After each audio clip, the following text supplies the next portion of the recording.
The Haunting Howls.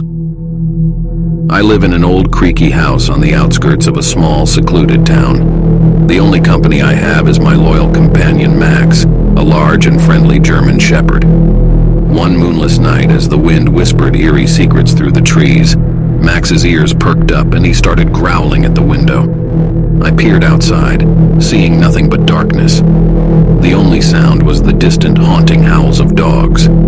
My heart raced as the chorus of barks grew louder and more frantic. Max's growls escalated into menacing snarls.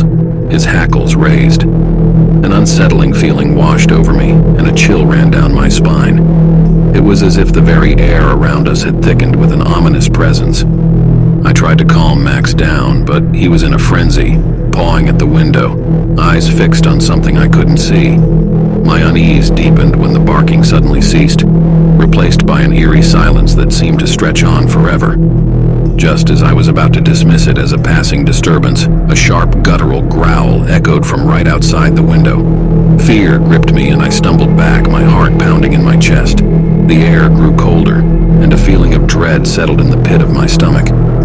Max's growls had turned into whimpering, and he retreated to a corner of the room, tail between his legs. I mustered the courage to look out the window again, and what I saw sent a shiver down my spine. A pack of dogs, their eyes glowing an eerie shade of red, stood just beyond the edge of the yard. Their fur was matted and dirty, and their bared teeth glinted in the dim light. My mind raced, trying to make sense of the impossible sight before me. These couldn't be ordinary dogs. Their sinister appearance and the malevolent aura they exuded told a different story. As I watched, the pack began to circle the house, their growls blending into a sinister symphony that seemed to reverberate through my very soul. Desperation took over, and I fumbled for my phone, fingers trembling as I dialed the number for the local animal control. But when the call connected, all I heard was static, punctuated by occasional bursts of distorted, menacing laughter. My heart sank as I realized I was on my own. Max, now a trembling mess, whimpered and sought refuge under the furniture. The sinister laughter continued, growing louder and more malevolent. I felt a presence in the room, an icy breath on the back of my neck that sent shivers down my spine. I turned and my blood ran cold.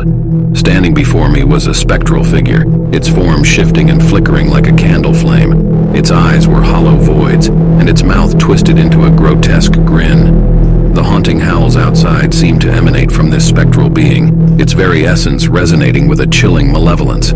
I stumbled backward, my voice caught in my throat as I tried to scream. The room seemed to close in around me, and the walls pulsed with an otherworldly energy. Max's whimpers grew louder, and I reached out to him, my hand passing through his form as if he were a mere illusion. The spectral figure advanced, its movements slow and deliberate. It whispered unintelligible words that crawled into my mind like a swarm of insects, filling my thoughts with an overwhelming sense of despair.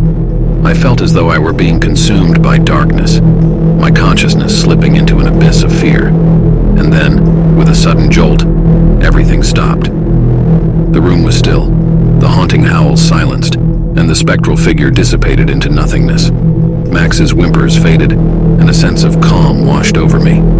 I blinked, disoriented, as the moonlight filtered through the window. Had it all been a terrible nightmare?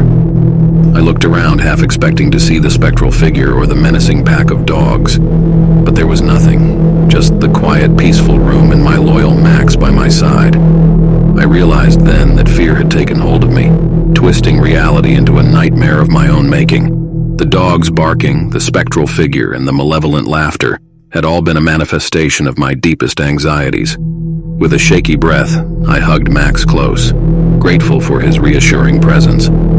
As the first rays of dawn broke through the darkness, I promised myself that I would confront my fears and never let them consume me again. The haunting howls had taught me a valuable lesson, that sometimes the true terror lies not in the darkness outside, but within the depths of our own minds.